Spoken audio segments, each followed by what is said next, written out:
Kita harus terima kasih sama Tuhan. Ya. Ya, Tuhan mau didik kita dengan materi. Betul. Karena hidup kita Betul.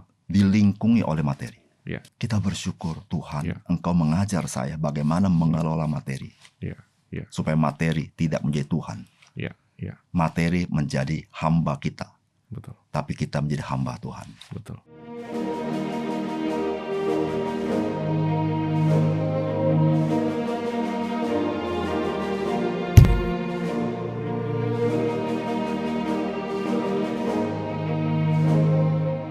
Shalom Pak Regi. Ya. Shalom. Welcome back to Ngopi Bareng. Ya, puji Tuhan. Iya, nih kalau lihat dari aura wajahnya nih Pak, kayaknya memang sudah menanti-nantikan untuk kembali lagi ngopi bareng sama-sama saya nih gitu ya. Memang sih ngopi bareng sesuatu yang menarik. Iya. Menarik sebetulnya. Ya selain bahasannya, tapi saya rasa kopinya istimewa. Nah itu dia Pak, itu dia. Nah apalagi obrolan kita di Ngopi Bareng kali ini mengawali tahun yang baru ini Pak adalah topik yang saya kira menarik tapi juga mungkin penuh dengan perdebatan Pak. Oh iya. Begitu Iya. Sebab kita akan ngomong tentang perpuluhan nih Pak. Iya, saya kira para pendengar kita juga sudah tahu karena topik ini atau isu ini beredar di sosial media cukup marak ya belakangan ini begitu ya, dan betul. rasanya kita perlu juga untuk membicarakannya atau ngobrolin bersama-sama dari sudut pandang teologis begitu kan Pak ya. Ya namun sebelum kita ngobrol kita mohon pimpinan Tuhan dulu Pak ya, kita berdoa terlebih dahulu. Mari kita berdoa. Tuhan terima kasih untuk kesempatan kami boleh mengawali tahun yang baru bersama-sama dengan Tuhan, dan ada kesempatan bagi kami untuk kembali lagi belajar dari kebenaran firman Tuhan. Kami berdoa biarlah Tuhan Engkau memberkati setiap kami, baik kami yang ada di studio maupun juga rekan-rekan kami yang menyaksikan program ini. Kami rindu kebenaran dari Tuhan, itulah yang akan Tuhan nyatakan kepada setiap kami, supaya kami boleh mengerti apa yang harus kami lakukan sebagai orang-orang yang mengasihi Tuhan selama hidup kami di dalam dunia ini. Terima kasih Tuhan, berkati obrolan kami, di dalam nama Tuhan Yesus kami berdoa. Amin. Amin. Langsung aja Pak Regi. Ya. Kenapa sih ada kebiasaan dari orang Kristen itu memberikan perpuluhan kepada gereja begitu kan ya? Karena bawa perpuluhan itu kan bawanya ke gereja, memberikannya juga kepada gereja begitu Pak ya. Kenapa ada kebiasaan seperti itu, dan sebenarnya tujuannya apa ya Pak begitu Pak? Ya memang kalau gereja atau orang percaya ya mengembalikan persepuluhan. Saya lebih senang mengatakan mengembalikan. Nah ini menarik nih Pak, ini perlu dijelasin nih Pak ya, kenapa pakai istilah mengembalikan? Mengembalikan persepuluhan ya. Karena saya membedakan antara memberikan persembahan sama mengembalikan. Begitu kan ya. Ya karena memang kalau kita lihat perjanjian lama kan umat Tuhan itu diperintahkan untuk mengembalikan persepuluhan. Begitu ya. Dengan satu keyakinan bahwa persepuluhan itu adalah milik Tuhan. Begitu ya, itu milik Tuhan. Jadi, nah kita sebagai orang Kristen adalah umat Tuhan. Ya kalau bahasa kita ini Israel rohani. Begitu kan? Ya kan, Israel rohani. Ya, jadi artinya kita sebagai umat Tuhan juga mengembalikan persepuluhan. Tapi kalau kita runut ke belakang sekali, ya mungkin banyak saudara-saudara kita yang tahu bahwa pertama-tama yang kasih persepuluhan sebetulnya bukan orang Israel, ya kan? Di dalam perintah Tuhan bukan. Tapi sebenarnya kan kalau kita menelusuri dalam kitab Kejadian kan sebetulnya Abraham, betul kan? Jadi ketika dia menang perang, begitu kan? Lalu dia banyak barang-barang yang dia punya dia rampas dari musuhnya, ya demikian kalau perang kan. Lalu si Abraham ini ketemu dengan seorang imam besar, Melkisedek, begitu kan. Dan dia memberikan 1/10 dari miliknya. Nah itu kan, nah itu kisahnya kan. Kemudian kisah selanjutnya adalah kisah Yakub. Ya masih ingat ya, ketika dia keluar dari rumah bapaknya, lalu dia pikir Tuhan ketinggalan di rumah bapaknya, begitu ya. Nah mungkin orang Kristen kadang-kadang suka gitu juga loh Seluki. Gimana tuh? Maksudnya kadang-kadang orang Kristen pikir Tuhan itu hanya ada di gedung gereja. Iya kan. Jadi kalau di gedung gereja kita harus rohani. Di luar gedung gereja kita terserah kita. Iya. Jadi sebenarnya kalau kita baca kan kita belum lama ini Natal nih. Ya kalau kita baca dari nyanyian Sakaria itu bahwa kita ini hidup di hadapan Tuhan. Jadi Tuhan itu ada di hadapan kita. Betul. Yakub ini tidak tahu itu. Jadi dia waktu dia keluar dari rumah bapaknya, dia tertidur, dia ngimpi toh. Ada tangga, ada malaikat naik turun. Ketika dia bangun dia berkata, saya baru tahu ya di sini ada Tuhan. Nah di situ ya dia komit sama Tuhan. Jikalau engkau melindungi aku sampai aku kembali ke rumah Bapakku, aku akan mengembalikan persepuluhan kepada engkau. Engkau menjadi Tuhanku dan Allahku. Nah, itu kisah yang seperti itu. Nah, apakah ada indikasi Pak bahwa memang memberikan 1/10 itu sudah menjadi semacam kebiasaan orang pada waktu itu ya Pak ya? Maksudnya karena kalau dari referensi yang Pak Regi berikan tadi, sepertinya kok ya spontan saja begitu, natural saja begitu ya, untuk kemudian baik Abraham maupun Yakub juga kemudian langsung 1/10 ya, bukan 1/5 atau apa begitu. Apakah memang ada kebiasaan semacam itu pada waktu itu? Jadi memang ada pertanyaan nih, Abraham tahu dari mana, begitu ya? Ya ada kemungkinan. Jadi 1/10 itu adalah sebuah penghormatan. Ya kan? Jadi 1/10 ada penghormatan kepada sesuatu, begitu kan ya. Nah, jadi Abraham itu saya percaya tidak lepas daripada culture kan. Pada zaman itu pasti ada. Nggak mungkin dia melakukan sesuatu di luar culture kan. Dia tidak di ruang hampa. Jadi pemahaman dia tentang menghormati itu pasti dipengaruhi oleh itu. Maka dia memberikan 1/10. Maka itu kelihatan juga Yakub kan, 1/10 juga. Ya kenapa nggak 1/5 misalnya? Kenapa nggak 90%? Misalnya begitu ya. Jadi ada penghormatan seperti itu. Dan memang ini kalau kita melihat di dalam kitab Ibrani, bagaimana mengkomentari perbuatan Abraham ini kepada Melkisedek, maka kitab Ibrani mengatakan betapa besarnya itu Melkisedek. Betul kan? Betapa besarnya Melkisedek. Karena orang-orang Lewi itu menerima persepuluhan. Tetapi Melkisedek, orang Lewi indirectly, karena keturunan Abraham toh, dia memberikan persepuluhan kepada imam besar si Melkisedek ini. Begitu ya. Jadi artinya ada sebuah pemahaman bahwa memang memberi persepuluhan itu adalah seseorang menghormati. Ya kita nggak sebut selalu Allah ya, tapi menghormati. Begitu. Dia kasih 1/10. Kapan kemudian itu menjadi sebuah kebiasaan yang melekat sampai seolah-olah begitu Pak ya, ini menjadi sebuah kewajiban begitu bagi umat Tuhan untuk memberi persepuluhan kepada Tuhan begitu. Memang kan kalau kita baca di dalam Perjanjian Lama ya, kalau kita di dalam hukum Musa ya, kita lepasin dulu Abraham sama Yakub kan, karena mereka kan tidak di bawah hukum Musa. Ya betul kan. Kalau di bawah hukum Musa sebetulnya persembahan atau mengembalikan persepuluhan itu adalah dalam rangka rumah Tuhan. Ya supaya berfungsi toh. Itu terkait sama peribadatan. Betul kan ya? Jadi Tuhan mewajibkan ya seluruh bangsa Israel memberikan 1/10. Dan memang dikaitkan dengan suku Lewi. Seperti kita tahu bahwa suku Lewi kan nggak dapat tanah. Ya kan? Jadi suku Lewi inilah yang menerima persepuluhan.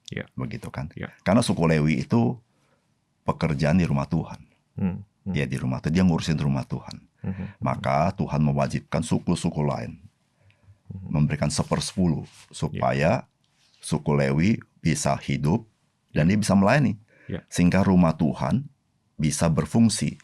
Sehingga peribadatan umat Tuhan tidak terganggu. Nah sebetulnya kan itu. Ya kan? Nah dari spirit itu kita melihat hari ini bahwa Tuhan memakai gereja. Kalau kita membaca surat Ibrani misalnya, maka kita ini sebetulnya rumah Tuhan. Ya, rumah Tuhan. Nah, rumah Tuhan ini kan berfungsi nih, harus peribadatan. Orang Kristen beribadat kepada Tuhan. Betul kan ya? Nah, di dalam peribadatan ini supaya dia bisa berjalan, berfungsi dengan baik, maka umat Tuhan, ya orang percaya ini, mempunyai kewajiban. Ya, kewajiban. Nah, itulah 1/10. Dia mengembalikan kepada gereja. Begitu. Jadi apakah bisa disimpulkan secara sederhana bahwa memang pada waktu Tuhan menetapkan persepuluhan, at least di konteks perjanjian lama pada waktu itu, Pak, adalah memang supaya kebutuhan untuk ibadah kepada Tuhan di rumah Tuhan itu bisa selalu terpenuhi begitu, Pak. Iya. Dan sampai sekarang lalu kemudian tradisi itu berlanjut. Juga demikian umat Tuhan membawa perpuluhan ke gereja supaya kebutuhan pelayanan ibadah kepada Tuhan itu boleh terus berlanjut begitu, Pak ya. Nah, tapi gini, Pak. Ini mungkin bisa ditafsirkan kok seperti kayak kasih iuran begitu, Pak ya, ke gereja begitu, Pak ya. Nah, apakah persis sama atau sebenarnya enggak, Pak? Gimana, Pak? Iya, sebenarnya kan kalau persepuluhan ya. Jadi umat Tuhan bangsa Israel itu memang memberikannya kan ke rumah Tuhan. Dan mereka tahulah. Mereka berikan itu untuk orang-orang Lewi. Ya, tetapi di dalam konteks perintah Tuhan. Jadi bukan dalam konteks you rela nggak rela, suka rela. Kalau suka rela, you kasih ke orang Lewi. Tapi dalam konteks mereka mentaati Tuhan. Beda sama iuran. Ya, kalau iuran itu urusan kita sama seseorang atau organisasi, betul. Tapi bicara persepuluhan karena itu konteksnya perintah, maka yang melakukan itu bukan urusan sama organisasi. Dia urusan dia sama Tuhan. Ya kan? Maka itu kan Tuhan yang perintahkan. Jadi artinya kalau dia tidak melakukan, dia berhutang kepada Tuhan untuk dia kembalikan. Maka itu orang-orang Israel itu mengembalikan persepuluhan ke rumah Tuhan memang buat orang Lewi. Tetapi dalam konteks perintah Tuhan. Seperti itu. Dan berarti sama juga dong hari ini, Pak ya? Iya, sama. Iya. Jadi perpuluhan itu pertama-tama di dalam rangka kita menaati perintah Tuhan begitu kan, Pak ya? Iya. Dan saya rasa poin Pak Regi tadi benar sekali begitu ya. Iuran itu lebih terkait kita misalnya dengan satu lembaga atau organisasi. Dan seringkali motivasi kita memberikan iuran kan, Pak, supaya kita dapat benefitnya kan, Pak? Umumnya begitu. Iya, kalau kita nggak dapat benefit, ngapain kita kasih iuran begitu kan, Pak ya? Dan itu tidak demikian pada waktu kita membawa perpuluhan kepada Tuhan kan, Pak ya? Kita bukan seperti sedang memberi iuran lalu kemudian kita berpikir bahwa kita akan dapat benefit. Betul. Sebagai member misalnya begitu kan, Pak ya? Nah, ini bagus sekali yang Rasul sampaikan bahwa ketaatan kita kepada Tuhan tidak boleh bersyarat. Ketaatan yang bersyarat sama dengan tidak taat. Jadi ketaatan yang benar itu adalah ketaatan yang murni tanpa syarat. Sekalipun saya rugi, saya taat. Nah, itu taat. Tapi kalau taat bersyarat, Tuhan, kalau engkau berkati aku akan beri. Itu sebenarnya bukan ketaatan. Iya. Betul Pak. Tadi yang Rasul kata betul sekali, tepat sekali. Iya. Begitu. Iya. Oke, Pak. Wah, iya. Jadi ini menarik, Pak ya. Jadi meskipun betul perpuluhan itu pada kenyataannya akan dipakai, dikelola untuk memenuhi kebutuhan di rumah Tuhan, ya. Tapi motivasi utama umat Tuhan memberikannya itu pertama-tama adalah karena taat kepada perintah Tuhan begitu ya. Pada perintah Tuhan untuk kemudian memberi kepada Tuhan. Nah, saya kira ini pemahaman dasar yang penting sekali, Pak ya. Karena kalau pemahaman dasar ini kita tidak miliki, saya rasa ini bisa kemana-mana nih kan, Pak. Memahami perpuluhan ini begitu, bisa jadi iuran lah, bisa jadi apa. Dan kalau sudah kemana-mana, itu bisa. Tapi memang ada yang menarik ya, Rasul. Memang kalau kita bicara persepuluhan orang-orang Israel di dalam PL ya, ternyata memang ada beberapa jenis persepuluhan itu. Tapi dari sini kita bisa melihat Tuhan itu memang luar biasa ya. Menurut saya. Waktu kita pelajari ya, Tuhan itu memang memang mengasihi kita. Jadi 3 jenis persepuluhan. Yang pertama itu persepuluhan untuk orang-orang Lewi. Itu biasa yang kita kasih itu kalau ke gereja itu. Itu semangatnya sama. Supaya rumah Tuhan bisa tetap melayani kan. Kita tetap beribadah kepada Tuhan ya. Itu 1/10. Tetapi ada persepuluhan bukan untuk orang Lewi. Tapi disebut persepuluhan untuk ibadah raya. Yang disebut dengan festival. Yaitu persepuluhan. Dan itu setahun kalau ada ibadah raya itu orang-orang Israel harus menyiapkan 1/10 dari hasil. Biarkan mereka kan hasil bumi ya, disiapkan.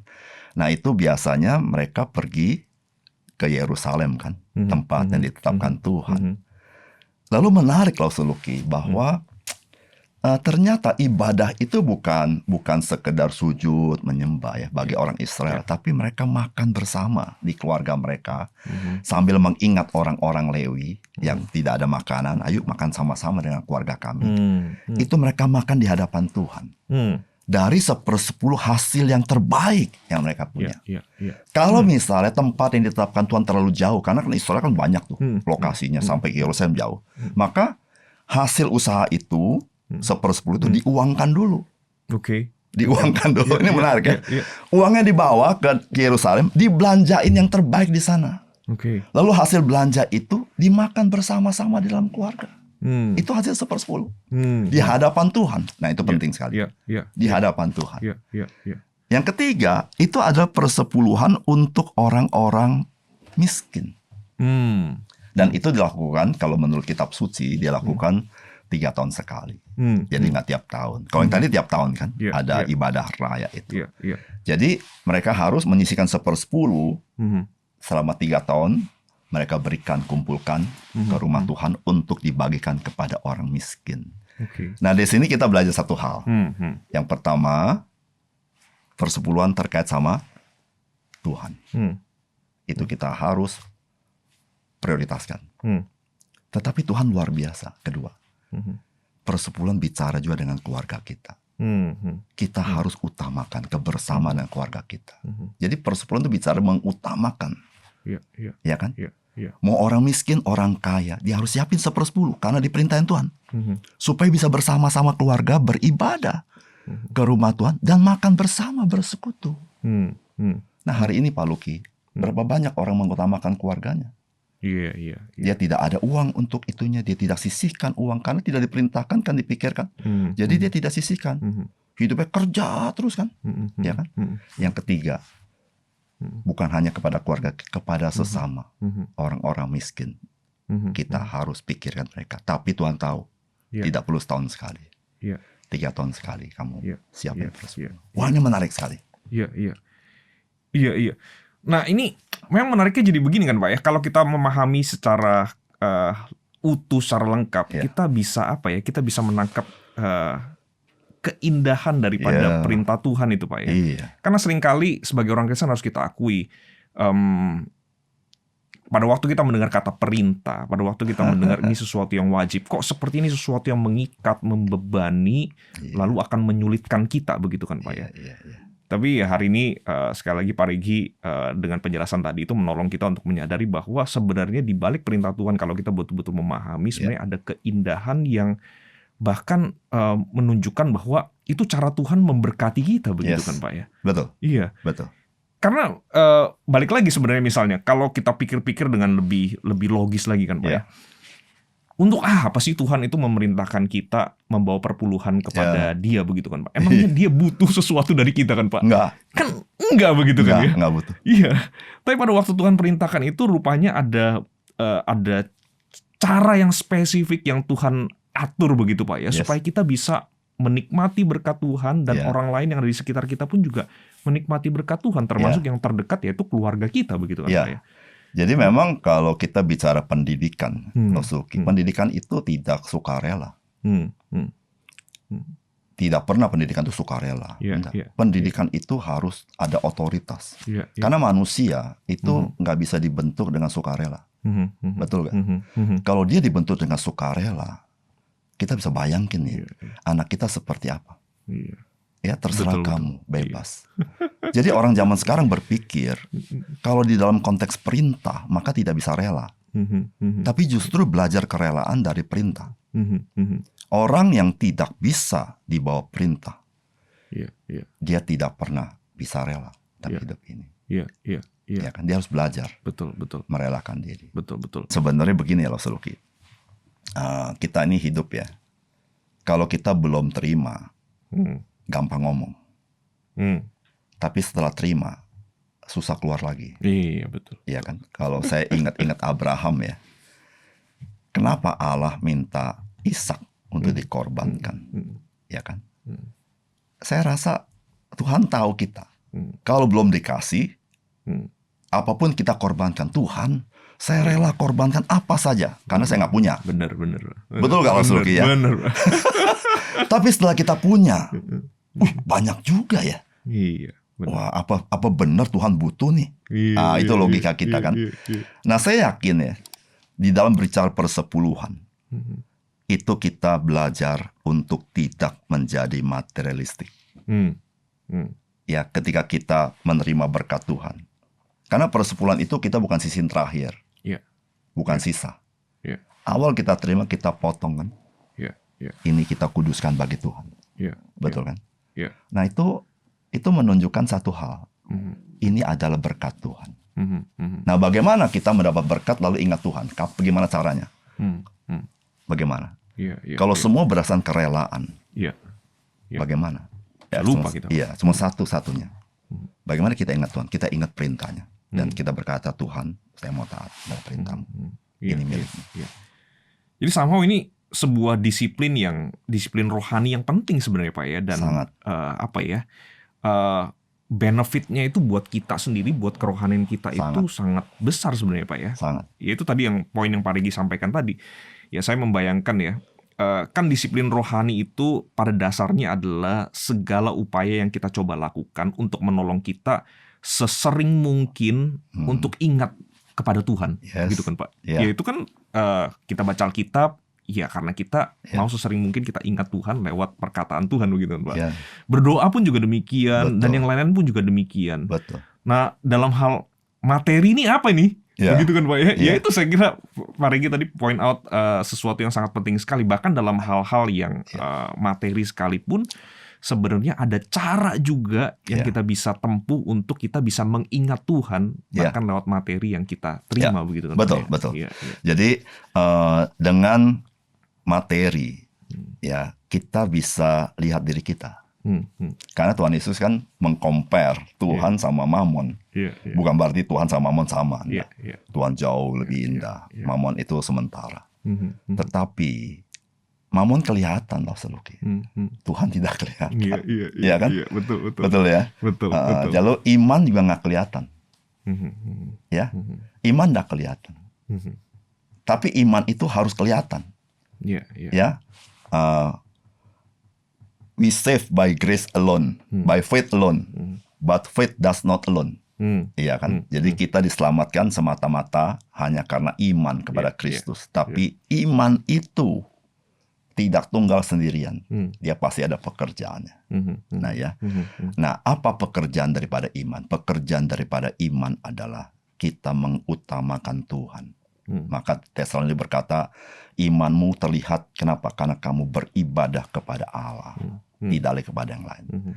Nah, apa dan siapa bisa merebut kita daripada Tuhan? Yaitu apa yang kita hargai, bukan? Betul? Apa yang kita hargai di dunia ini? Mamon. Mamon. Ya. Kenapa? Karena dengan mamon kita bisa membeli apa saja. Betul, Mas Lucky. Maka Tuhan Yesus berkata, tidak ada seorang pun bisa mengabdi kepada dua tuan. Ya, kalau dia mengabdi kepada mamon, tidak bisa mengabdi kepada Tuhan. Nah, persepuluhan Tuhan perintahkan, kamu udah terima, kamu kembalikan 1/10. Itu saya bilang gampang-gampang susah. Bagi yang terima dikit, susah apa gampang? Bisa gampang, bisa susah juga kan Pak. Gue terima cuma dikit nih, potong lagi gitu. Kan?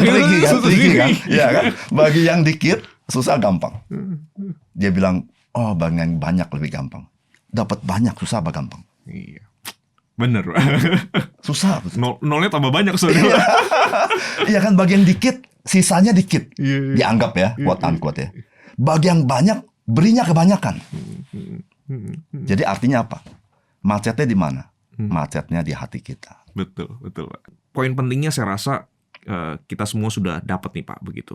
Nah cuman begini Pak, ada juga sebagian orang yang beranggapan bahwa perintah memberi perpuluhan itu eksklusif, ya berlaku hanya di zaman Perjanjian Lama, begitu kan Pak. Karena memang penekanannya sangat kuat begitu ya. Bahkan kalau saya tidak salah ingat, bahkan misalnya ini kita ngomong secara urutan kitab saja lah Pak, begitu kan ya Pak ya. Dari kitab Kejadian misalnya, bahkan sampai kitab yang terakhir di Maleaki misalnya, tentang memberi, termasuk persepuluhan ini pun juga seolah-olah muncul terus berulang-ulang sangat kuat di Perjanjian Lama. Tapi menariknya begitu masuk Perjanjian Baru, kok sepertinya tidak sekuat itu lagi, begitu kan Pak? Maka ada sebagian orang yang berpikir bahwa kok sepertinya ini hanya berlaku di zaman Perjanjian Lama saja, Perjanjian Baru tidak terlalu kuat penekanannya, artinya memang tidak ada semacam keharusan atau kewajiban untuk kemudian memberikan persepuluhan lagi Pak. Nah ini gimana Pak? Ya memang kita harus ingat bahwa Perjanjian Baru nggak lepas daripada perjalanan Perjanjian Lama kan, ya kan. Jadi kita nggak bisa memisahkannya secara saklek. Artinya ini Perjanjian Lama, udah. Perjanjian Baru itu adalah berasal dari Perjanjian Lama toh, ya. Tapi memang ada yang continue, ada yang discontinue, betul dong, ya kan. Apa yang discontinue itu paling penting. Yang discontinue adalah hal-hal digenapi oleh Kristus. Ya kan, maka kita kan tidak lagi bawa korban keselamatan misalnya, itu discontinue lah karena sudah genap. Tapi apakah hukum-hukum moral discontinue? Meskipun Yesus tidak ajarkan, oh yang tidak ada Yesus gak usah berarti, kan tidak. Banyak sebenarnya Pak ya. Banyak sekali. Tetapi semuanya itu kan sebenarnya bermuara kepada kasih, hukum-hukum itu kan. Jadi meskipun kita melihat itu adalah sebenarnya hukum-hukum Taurat Musa itu banyak sekali terkait dengan kehidupan berbangsa daripada bangsa Israel, betul kan? Ya kan, misalnya mengenai kalau di ujung-ujung waktu kamu menuai itu jangan diambil kalau jatuh buat orang miskin, kan itu terkait dengan kehidupan sebuah bangsa. Karena memang Allah bicara dalam konteks berbuah bangsa. Tetapi kan kita bisa melihat spirit daripada Allah yang Allah maksudkan. Bagaimana kita hidup di tengah-tengah umat Tuhan. Ya kalau ada berkat lebih, jangan kamu ambil sendiri. Berbagilah. Ya, kamu tidak akan miskin ketika engkau berbagi yang di pojok-pojok itu tuh. Ya kan? Nah itu apakah discontinue? Secara apa namanya? Secara yang diperintahkan di Perjanjian Lama itu seperti discontinue, tapi secara semangatnya tidak kan, ya kan? Itu berarti ada berkat lebih di sana, kamu bagi kepada orang lain. Nah Perjanjian Baru juga demikian kan, jadi artinya ada yang continue. Nah kan persepuluhan itu kan tidak digenapi oleh Kristus, betul gak? Tidak digenapi oleh Kristus, dan tidak ada dalam Perjanjian Baru Yesus berkata kita batalkan. Ya benar sih, benar. Kita batalkan, tidak kan? Bahkan Yesus berkata, kalau kamu melakukan persepuluhan, ya, kamu juga harus punya belas kasihan kepada orang lain. Jadi persepuluhan itu tidak ansih berhenti di dalam pengabdian kita kepada Tuhan sehingga kita nggak peduli sama orang lain, begitu kan? Nah orang-orang Israel mungkin ya pada zaman itu merasa hidup ini hanya terkait sama peribadatan. Kalau saya udah lakukan, menunaikan tugas saya nggak peduli dengan orang lain. Bahkan Tuhan Yesus juga kan mensitirkan di dalam Matius pasal 15. Kamu itu nggak ikut perintah Tuhan, kamu ikut tradisi kamu. Kalau ada orang sudah mempersembahkan kurban kepada Tuhan dengan hartanya, dia tidak perlu merawat orang tuanya. Nah seperti itu. Jadi artinya begini, persepuluhan, kalau saya sudah memberi persepuluhan, itu bukan berarti cukup. Ini kita harus hati-hati sekali. Oh Tuhan, pokoknya saya udah kasih 10. urusan saya beres. Tidak. Yeah. Sehingga orang kan sekarang berkata begini, kita tidak perlu kasih persepuluhan karena semua harta kita milik Tuhan. Betul. Tapi apakah semua harta kita milik Tuhan maka kita tidak perlu kasih persepuluhan? Saya balikin. Iya. Betul. Iya, betul. Iya kan? Betul. Kalaupun saya udah kasih persepuluhan 90%, itu pemberian Tuhan. Jadi ownership Tuhan, possession saya. Tapi saya bertanggung jawab kepada owner, kepada 90 ini. Begitu kan? Jadi artinya tidak discontinue, tetap berjalan karena perjanjian baru juga ada rumah Tuhan kan? Ya, yang itu betul. Ibrani itu betul, kan, ya betul. Ada rumah Tuhan yang kita harus bangun bersama. Betul. Iya. Kira-kira. Saya rasa salah satu yang paling simple, alasan yang paling simple itu ya tadi itu Pak ya, karena kebutuhan rumah Tuhan masih tetap ada dan itu real kan Pak sekarang begitu ya. Kalau perpuluhan discontinue ya bagaimana ini kan Pak ya, berarti kebutuhan rumah Tuhan bagaimana. Tapi saya rasa juga poin penting tadi Pak Regi sudah sebutkan bahwa betul Tuhan Yesus tidak pernah membatalkan persepuluhan di dalam perjanjian baru. Justru malah yang kita lihat adalah Tuhan Yesus lewat tindakannya dan pengajarannya justru ingin mengembalikan spirit awal daripada perintah persepuluhan itu tadi Pak ya, bahwa melakukannya out of love keluar dari cinta kepada Tuhan begitu kan Pak ya, yang mau hidup seturut dengan kehendak Tuhan secara total, bukan cuma masalah materi tapi terkait hal-hal yang lain juga begitu kan Pak. Dan yang menarik memang di dalam Ibrani pasal yang ke-7 ya, itu kalau kita ini jarang disitir ya oleh banyak orang, itu di ayat yang ke-8. Itu dikatakan, dan di sini manusia-manusia fana, itu adalah orang Lewi, menerima persepuluhan. Ya. Dan di sana dia yang tentang dia diberi kesaksian bahwa ia hidup. Jadi kalau bahasa gampangnya, di sini manusia fana menerima persepuluhan, tetapi dia yang di sana juga menerima persepuluhan. Ia itu adalah Kristus. Ini terkait dengan konteks Melkisedek. Jadi Abraham memberikan persepuluhan kepada Melkisedek, sekarang kan Melkisedek itu menggambarkan Kristus. Betul kan ya? Jadi perjanjian baru mengatakan di bumi ini manusia-manusia fana menerima persepuluhan, tetapi Kristus juga menerima persepuluhan. Ya, artinya apa? Artinya kalau Abraham memberi persepuluhan ke Melkisedek yang gambaran Kristus, maka kita sebagai umat Tuhan memberikan persepuluhan kepada siapa? Kepada Kristus. Meskipun Kristus kita tidak lihat, dia ada di sana dan dia menerima persepuluhan. Nah, kalau kita bicara seperti itu, maka kita harus ingat dikatakan, camkanlah betapa besarnya orang itu yang kepadanya Abraham, Bapa Lurika, memberi 1/10 dari segala rampasan yang paling baik. Maka dalam konteks hari ini, ketika kita kasih persepuluhan, maka orang bertanya, kenapa sih orang Kristen kasih persepuluhan? Kamu harus tahu, camkanlah betapa besarnya Kristus. Di mana seluruh orang percaya mengembalikan persepuluhan kepada dia. Kenapa? Karena dia Tuhan. Dia first priority. Betul. Gitu. Ya, mungkin kalau saya mau tambahkan sedikit ya. Mungkin kalau ada orang keberatan dengan persepuluhan karena ini di dalam rangka Mosaic law, hukum Musa. Mungkin supaya menolong ya. Kita trace-nya ke belakang. Pertama kepada Abraham. Betul ya?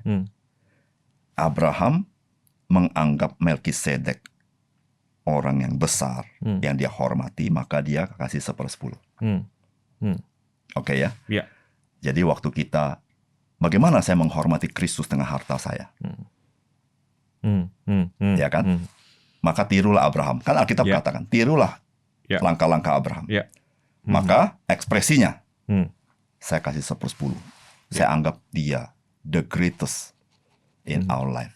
Saya kasih 1/10. Itu yang pertama. Kalau kita keberatan, itu adalah Mosaic law yang kita anggap discontinue. Ikutilah Yakub. Yakub tidak di bawah Mosaic law. Dia lakukan dengan kerelaan. Kerelaan lakukan atas dasar teologis. Dasar teologis tuh. Engkau adalah Allahku. Aku kasih 10. Nah, ketika kita berkata kepada Kristus, aku percaya kepada Engkau adalah Tuhanku. Bagaimana buktinya? Saya memberikan 10 padaku. Tidak di bawah hukum Musa, tetapi di bawah kerelaan dan pengakuan teologis pengenalan kita kepada Tuhan. Jadi sebetulnya kalau kita tidak mau di bawah Mosaic Law, anggap discontinue, maka sebetulnya persepuluhan lebih daripada hukum Musa. Tapi kemudian pertanyaan itu berlanjut kepada begini, Pak. Apakah angkanya itu harus 10% begitu, Pak? Ya, mengingat memang istilah perpuluhan begitu ya, atau persepuluhan itu kan sepertinya mensyaratkan harus 1/10 begitu kan, Pak. Nah, pertanyaan ini kan kemudian bercampur aduk dengan berbagai macam pertanyaan-pertanyaan tambahan seperti yang tadi Pak Regi sebenarnya juga sudah sempat singgung begitu ya. Lah kan hidup kita, harta kita ini sepenuhnya milik Tuhan begitu. Jadi bukan cuma 1/10 gitu kan. Ya harusnya lebih dari 1/10 begitu ya. Nah, ini ditafsirkannya macam-macam begitu kan, Pak. Ada yang mungkin menafsirkannya harta kita semua milik Tuhan, jadi kenapa harus 1/10? Jadi ada yang menafsirkan harus lebih dari itu dong, 1/10 itu minimal. Tapi ada juga yang menafsirkan sebaliknya kan, Pak ya. Kenapa harus sampai 1/10? Ya udahlah, saya kelola saja, tidak harus 1/10 begitu. Dan artinya bisa jadi kurang juga sih begitu kan, Pak ya. Dan pertanyaan ini kemudian ditambah-tambah lagi dengan yang macam-macam secara praktikal. Ada yang kemudian melakukannya menurut saya sih, Pak ya, dengan motivasi yang benar begitu ya. Dia pengen sedekat mungkin lah dengan perintah Tuhan, tapi ada yang melakukannya dengan motivasi yang mungkin ada agenda pribadi begitu, Pak ya. Misalnya begitu ya, bagaimana kalau bisa mungkin sekecil mungkin begitu. Mengingat tadi, Pak, makin banyak yang kita miliki, nolnya tambah banyak gitu kan, gitu ya. Nah, apakah misalnya setiap kali saya dapat lalu cepet-cepet 1/10-nya harus sisihkan atau bagaimana, atau gelondongan atau bagaimana lah, kira-kira begitu kan, Pak ya. Losa Lucky pernah belanja ya di supermarket tertentu, lalu angkanya nggak bulat, jadi misalnya harusnya dikembalikan Rp50, dan dia anggap sepi, tidak ada kembalian. Losa Lucky merasa gimana? Ya, jadi nggak ngomong apa-apa. Iya Pak, pas. Padahal harus kembali Rp50. Rasa dicurangin sih, Pak. Iya, betul ya. Bahkan ini kasusnya mirip begitu, Pak. Tapi dia nggak anggap sepi sih, Pak. Dia kasih permen sebiji, Pak. Saya pun juga merasa dicurangi. Saya lagi nggak butuh permen gitu. Jadi sebenarnya kan Rp50 itu sebetulnya quote unquote kecil, nggak ada arti. Cuman yang kita pertimbangkan bukan duitnya, tapi attitude-nya. Betul kan? Iya kan? Apakah kita lebih berhikmat daripada Tuhan? Saya rasa enggak. Kalau kita sendiri merasa nggak nyaman, bukan karena duitnya, bagaimana kita memperlakukan Tuhan? Itu aja sih. Saya nggak mau ngomong jumlahnya harus berapa, tetapi dari jumlah kelihatan attitude-mu bagaimana kepada Tuhan. Jadi kalau orang tanya, apa pasti harus 1/10? Ya, alami saja. Kalau kamu harus belanja, harusnya dapat kembalian yang nggak signifikan, tetapi dia tidak ngomong dan dia tidak kembaliin. Perasaan kamu bagaimana? Misalnya. Nah, demikian juga itu. Jadi artinya begini, sebenarnya bukan di pihak Tuhan masalahnya. Urusan tidak di pihak Tuhan. Tadi langsung kata benar, bagi Tuhan nggak ada arti semua itu. Tetapi itu urusan kita sendiri, di pihak kita. Sikap kamu benar apa enggak? Itu aja. Jadi nggak ada urusan. Tuhan itu, ya you nggak kasih, ya nggak apa-apa. Tapi you benar nggak di hadapan Tuhan? Begitu.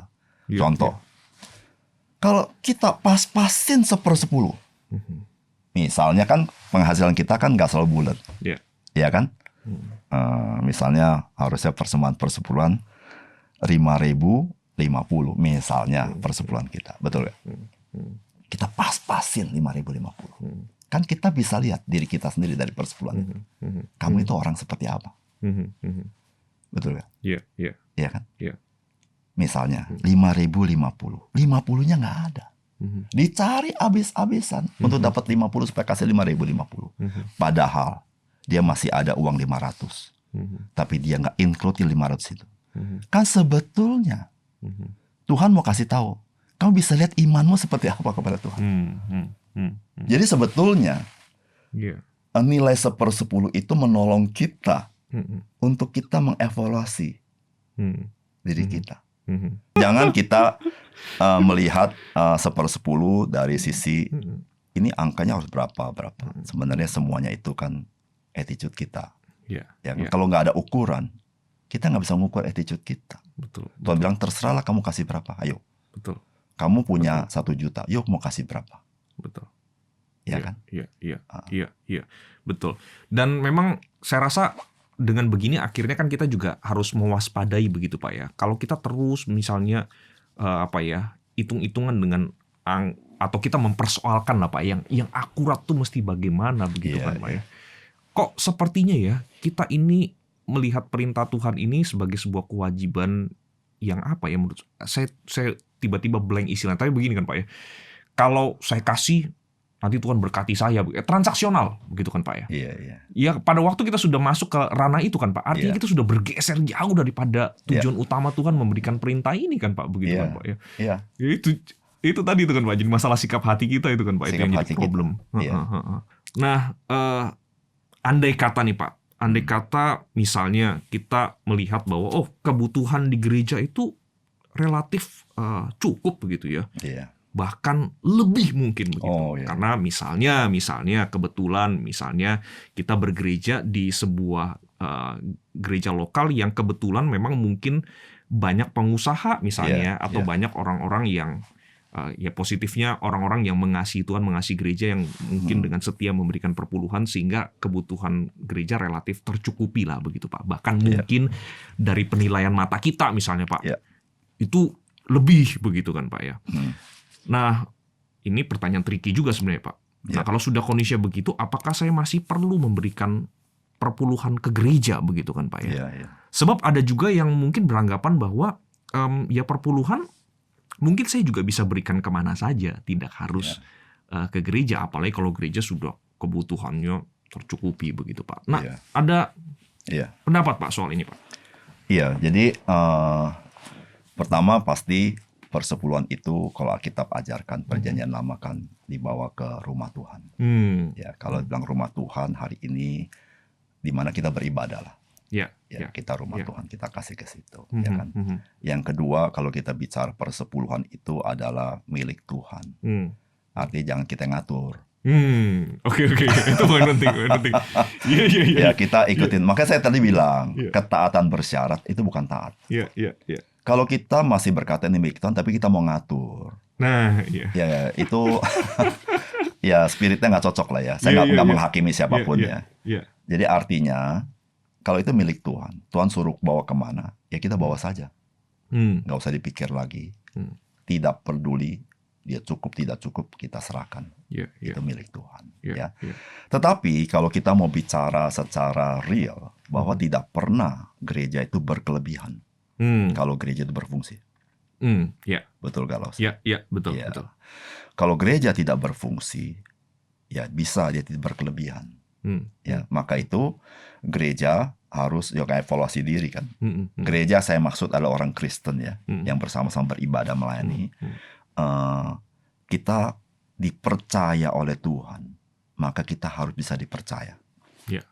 Kalau Tuhan percaya banyak, kita harus melakukan tanggung jawab kita.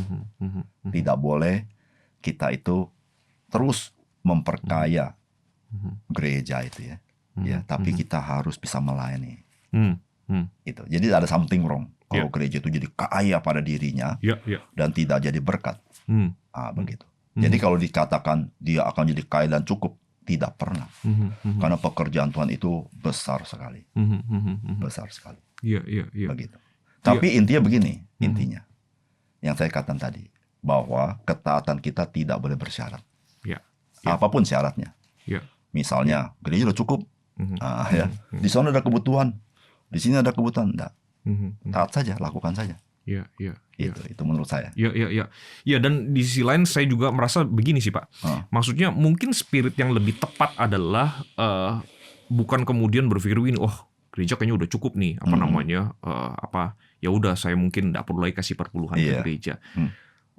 Tapi jangan lupa kan kita juga bagian dari gereja kan Pak, begitu kan? Ini artinya kita ngomongin diri kita sendiri begitu kan ya? Gereja itu orangnya. Nah, betul. Apalagi dikaitkan dengan yang Pak kita dikatakan, apakah gereja itu berfungsi dengan baik atau tidak begitu kan ya? Kalau tidak berfungsi dengan baik, ini artinya saya juga tidak berfungsi dengan baik karena saya bagian dari gereja itu kan Pak, begitu ya. Jadi mungkin spirit yang lebih pas adalah kalau seandainya kita merasa kok sepertinya gereja ini sudah sangat cukup bahkan berlebih begitu ya.